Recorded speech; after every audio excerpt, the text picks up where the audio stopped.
en un mundo sumergido en la oscuridad, sin Dios, donde el pecado ha cautivado el entendimiento, donde muchos viven en tinieblas y la mentira se ha convertido en su realidad. La palabra de Dios trae a nuestras vidas luz y verdad.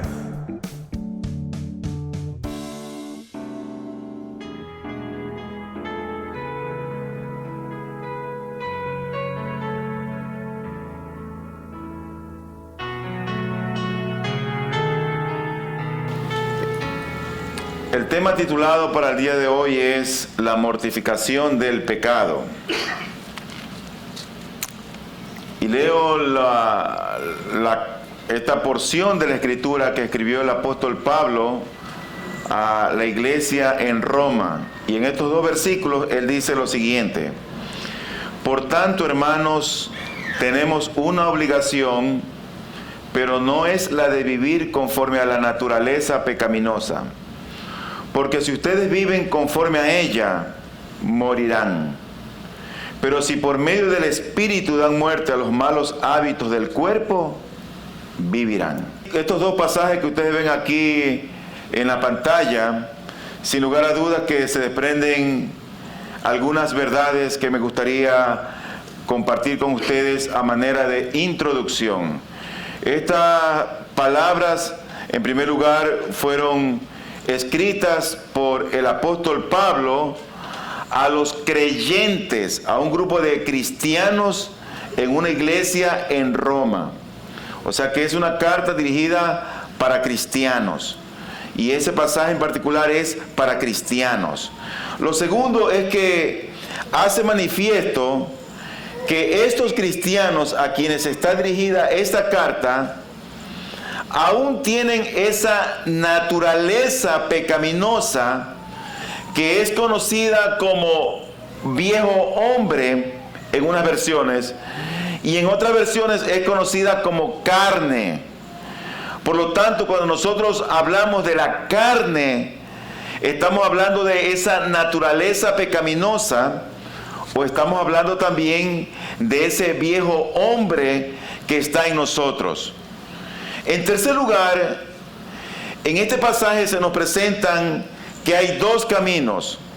Un camino que nos lleva a la muerte y un camino que nos lleva a la vida.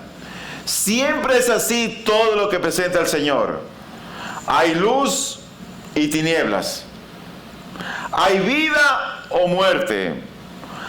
Hay Cristo o hay Dios y hay Satanás. Siempre se presenta así la Biblia, con dos únicos caminos. En cuarto lugar, todo creyente, según estos versículos, tiene un remanente de pecado. Es decir, que todos los cristianos tenemos aún en nosotros ese viejo hombre con el que estamos luchando. El pecado está activo en todos los creyentes, aún en los mejores creyentes, mientras vivamos en este mundo. Tenemos lucha con nuestra propia pecaminosidad, con nuestro viejo hombre. Tenemos lucha con nuestra propia carne, o esa naturaleza pecaminosa en nosotros. Por lo tanto, según estos versículos, la mortificación del pecado, que es una disciplina o un hábito que todo cristiano tiene que poner en práctica día tras día, es esencial a lo largo de toda nuestra vida mientras vivamos como cristianos de este lado de la eternidad. Y lo primero que quiero ver es acerca en estos versículos sobre la promesa de Dios y el deber del creyente. Si nosotros vemos este pasaje, dice allí: por tanto, hermanos, tenemos una obligación, pero no es la de vivir conforme a la naturaleza pecaminosa. Y luego añade y dice: porque si ustedes viven conforme a ella, morirán. Y luego dice: pero si por medio del Espíritu dan muerte a los malos hábitos del cuerpo, vivirán. Ahí hay un sí en el versículo 13, que se repite en la parte B del mismo versículo 13. Y ese sí que hay allí no es más que una conexión entre la mortificación de las obras de la carne y también la vida. Ese sí es algo condicionante. Pero luego dice el mismo versículo 13, al lado del sí está ustedes. Ustedes. Y ese ustedes es a quienes este deber y esta promesa va dirigido. Son los mismos cristianos que están en este capítulo 8, en el versículo 1 y en el versículo 9. Y dice el versículo 1, dice: por lo tanto, ya no hay ninguna condenación para los que están unidos a Cristo Jesús. Mira, esa verdad que está allí es la misma que está en el mismo capítulo de Romanos 8, versículo 1. ¿A quiénes? Aquellos que están unidos a Cristo Jesús. Pero luego, volviendo a nuestro texto de Romanos 8, versículo 12 y 13, está la frase que dice: por medio del Espíritu. Pero si por medio del Espíritu dan muerte a los malos hábitos del cuerpo, vivirán. Esa frase, por medio del Espíritu. ¿Qué quiere decir esa frase, por medio del Espíritu? Bueno, esa es la causa principal o el medio para llevar a cabo este deber de mortificar o de hacer morir nuestros hábitos pecaminosos. Ahora bien, entonces, ¿cuál es el deber del creyente? Mortificar las obras de la carne.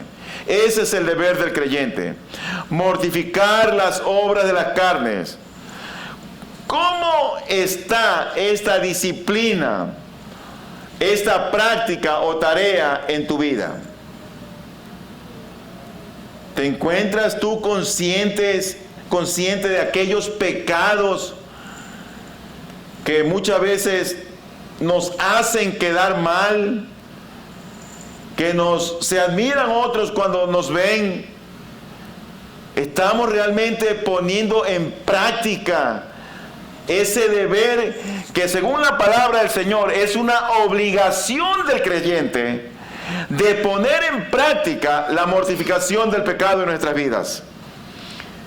Todo creyente aún conserva esa naturaleza pecaminosa.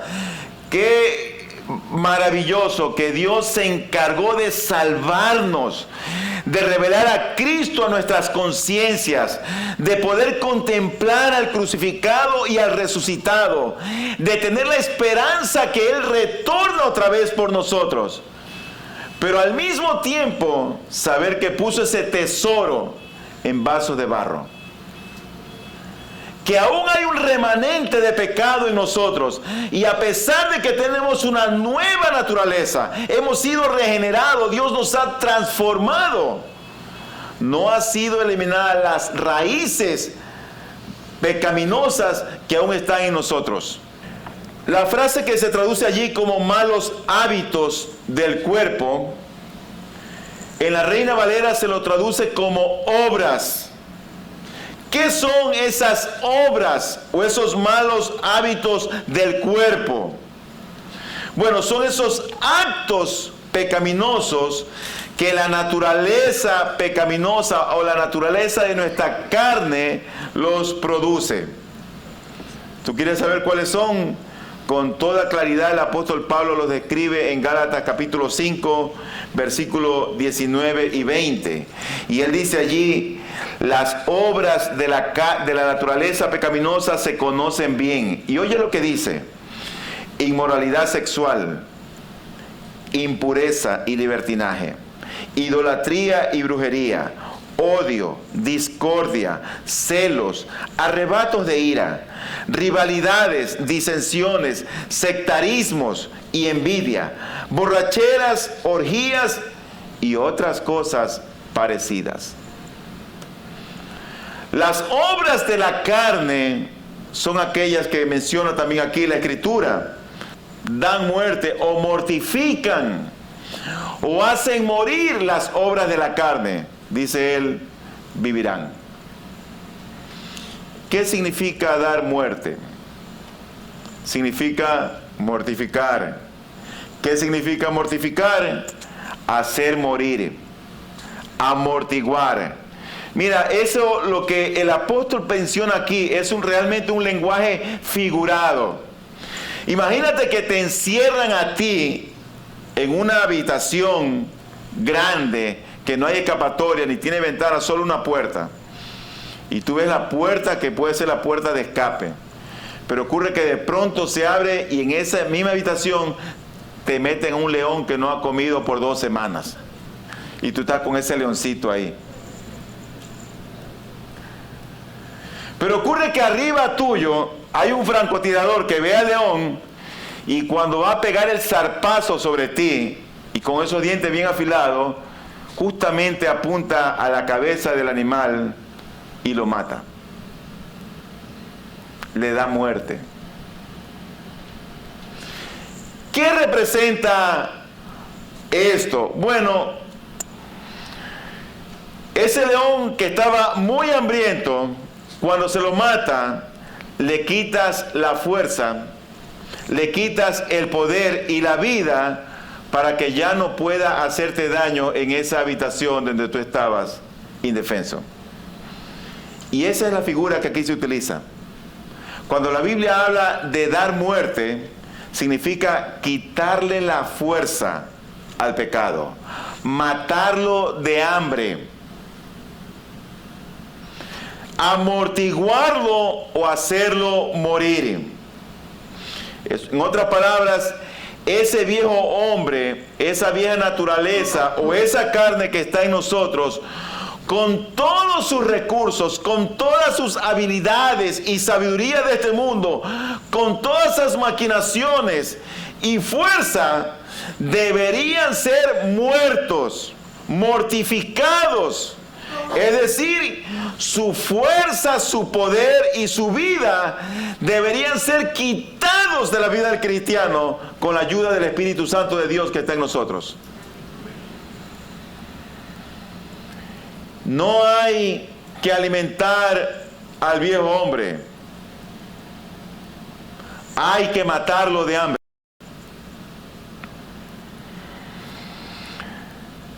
¿Qué pasó cuando nosotros nacimos de nuevo?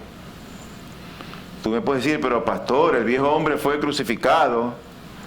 Sí, la Biblia lo dice en Romanos 6, del 3 al 8. Dice así: ¿acaso no saben ustedes que todos los que fuimos bautizados para unirnos con Cristo Jesús, en realidad fuimos bautizados para participar en su muerte? Por tanto, mediante el bautismo fuimos sepultados con Él en su muerte, a fin de que, así como Cristo resucitó por el poder del Padre, también nosotros llevemos una vida nueva. En efecto, si hemos estado unidos con Él en su muerte, sin duda también estaremos unidos con Él en su resurrección. Sabemos que nuestra vieja naturaleza fue crucificada con Él para que nuestro cuerpo pecaminoso perdiera su poder, de modo que ya no siguiéramos siendo esclavos del pecado. Nosotros hemos sido sepultados con Cristo, hemos resucitado con Él, y el viejo hombre quedó allí. El viejo hombre quedó sepultado realmente, y tenemos una nueva naturaleza. Pero el nuevo nacimiento o la regeneración asegura que los cristianos no son dominados por el pecado. Pero eso no significa aniquilación o destrucción de las raíces del pecado en nuestros corazones. Vamos a ver en segundo lugar cuál es el perpetuo deber del creyente. Y yo quiero ilustrar esto con 2 pasajes. El primero está en Colosenses 3, del 1 al 5. Ya que han resucitado con Cristo, busquen las cosas de arriba, donde está Cristo sentado a la derecha de Dios. Concentren su atención en las cosas de arriba, no en las de la tierra, pues ustedes han muerto y su vida está escondida con Cristo en Dios. 4. Cuando Cristo, que es la vida de ustedes, se manifieste, entonces también ustedes serán manifestados con Él en gloria. Por tanto, hagan morir todo lo que es propio de la naturaleza terrenal. Y él menciona ahí algunos pecados como inmoralidad sexual, impureza, bajas pasiones, malos deseos y avaricia, la cual es idolatría. Por supuesto, son solamente un grupo de pecados, no son todos los pecados. No son todos los pecados. Luego dice la Biblia en 1 Corintios 9, 27. Y la Nueva Traducción Viviente lo traduce así: disciplino mi cuerpo como lo hace un atleta. Lo entreno para que haga lo que debe hacer. De lo contrario, temo que después de predicarles a otros, yo mismo quede descalificado. O sea que él tenía una disciplina hasta para con su propio cuerpo.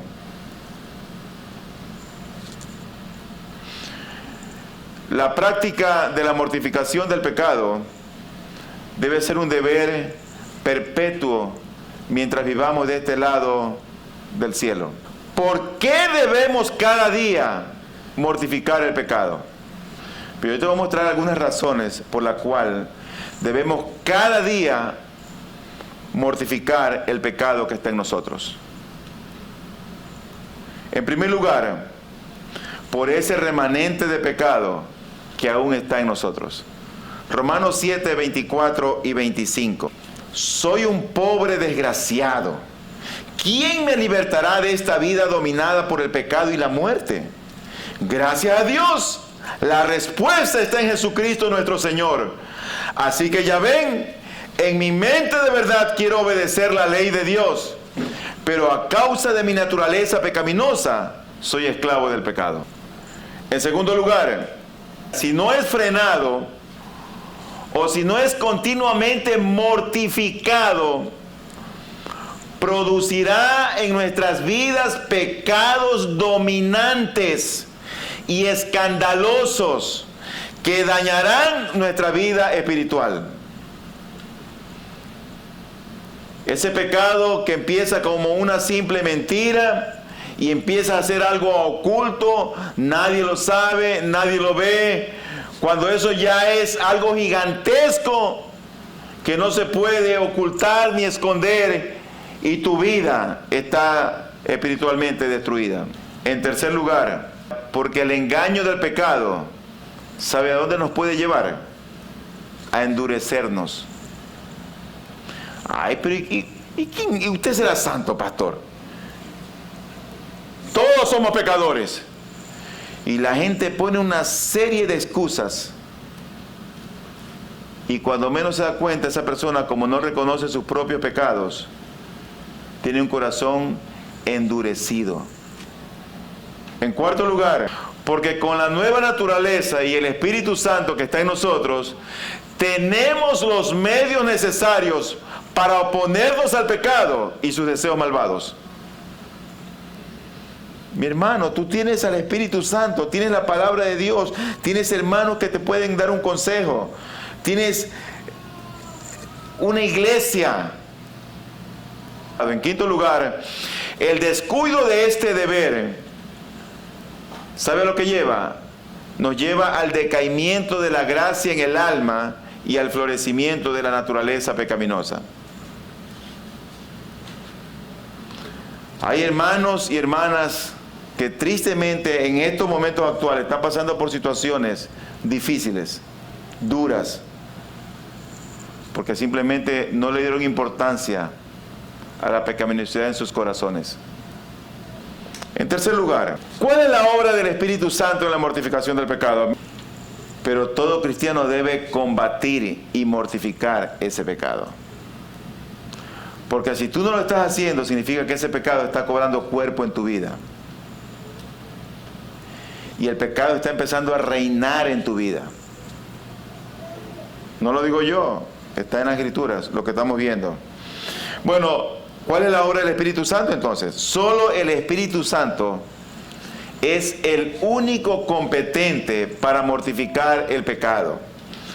todas las formas y medios para efectuar esta obra no lograrán nada sin ayuda del Espíritu Santo. ¿Por qué decimos esto? Bueno, porque Dios lo ha prometido. En el libro de Ezequiel, en el capítulo 36, versículo 26, cuando el Señor está proclamando y sentando el pacto que va a hacer con su pueblo, oye lo que Él dice: les daré un corazón nuevo y les infundiré un espíritu nuevo. Les quitaré ese corazón de piedra que ahora tienen y les pondré un corazón de carne. Infundiré mi espíritu en ustedes y haré que sigan mis preceptos y obedezcan mis leyes. Eso no es obra de nosotros. Tú amas al Señor y tú vienes a la iglesia y entiendes la Biblia y oras. No es porque tú quieres, no es porque queremos, es porque Dios está obrando en nuestros corazones. Él está poniendo en nosotros el querer como el hacer por su buena voluntad. Gloria a Dios por eso. Porque por nosotros mismos no lo pudiéramos hacer. ¿Cómo es que el Espíritu Santo de Dios mortifica el pecado? ¿Cómo lo hace? ¿Cómo es que obra? Es bueno entender estas cosas. En primer lugar, Él hace que nuestros corazones sobreabunden con la gracia y produce los frutos que se oponen a la naturaleza pecaminosa, no solo en su raíz, sino también en sus ramas. Mira lo que dice Gálatas 5:17 en adelante. Dice: los dos se oponen entre sí, y de modo que ustedes no pueden hacer lo que quieren. Pero si los guía el Espíritu, no están bajo la ley. Y ahí Pablo da una descripción de todas, otra vez, estos pasajes donde habla acerca de las obras de la carne y los frutos del Espíritu. En segundo lugar, el Espíritu de Cristo tiene un efecto poderoso y dramático sobre la raíz y los hábitos del pecado, destruyéndolos, debilitándolos y quitándolos. Por esta razón, en Isaías 4:4, es llamado al Espíritu de Dios espíritu de juicio y de fuego. Tiene un poder poderoso, fuerte. En tercer lugar, ¿cómo mortifica el Espíritu Santo el pecado? Bueno, Él trae la cruz de Cristo al corazón del pecador a través de la fe y nos da comunión con el Señor a través de su muerte y de sus sufrimientos. Una pregunta tengo en base a lo que hemos visto. Si esta es solo la obra del Espíritu Santo, uno se pregunta entonces, ¿por qué es un deber al cual los creyentes son exhortados para que lo lleven a cabo? Si es el Espíritu Santo quien nos guía, quien produce en nosotros el querer como el hacer por su buena voluntad, ¿por qué entonces los cristianos somos nosotros exhortados a que pongamos por obra la mortificación del pecado? Bueno, en primer lugar, la mortificación del pecado no es una obra exclusiva del Espíritu Santo, más de lo que otras gracias y buenas obras lo son. En Filipenses 2:13 dice: pues Dios es quien produce en ustedes tanto el querer como el hacer para que se cumpla su buena voluntad. Y otra respuesta sería que el Espíritu Santo no mortifica el pecado sin la obediencia y cooperación del creyente. Si tú quieres agradar al Señor y sabes que en tu vida hay un pecado que ahí está oculto, que no lo sabe tu cónyuge ni tus hijos, o que tal vez lo sepan, pero si tú no eres obediente al Señor, si tú no pones en práctica el mortificar o el matar de hambre esos pecados en tu vida, esos pecados en su momento te van a arropar. Finalmente, ¿cuál es el valor de la mortificación? La vida, la fortaleza y el consuelo de nuestra vida espiritual depende en gran manera de que mortifiquemos nuestros pecados. Ese es el valor. Tú no podrás tener vida abundante. Todos tenemos pecados con los que luchamos. Y el próximo domingo que me toque predicar, veremos la manera, qué es lo que tenemos que hacer para mortificar estos pecados. Por el momento, yo oro a Dios que tú hayas recibido esto con humildad y sencillez de corazón.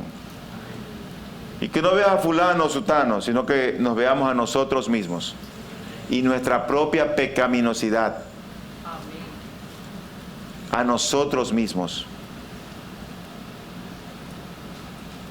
Y quiera Dios que esta sea una mañana gloriosa, como decía el himno, para volver a empezar y decirle al Señor, dame una nueva oportunidad.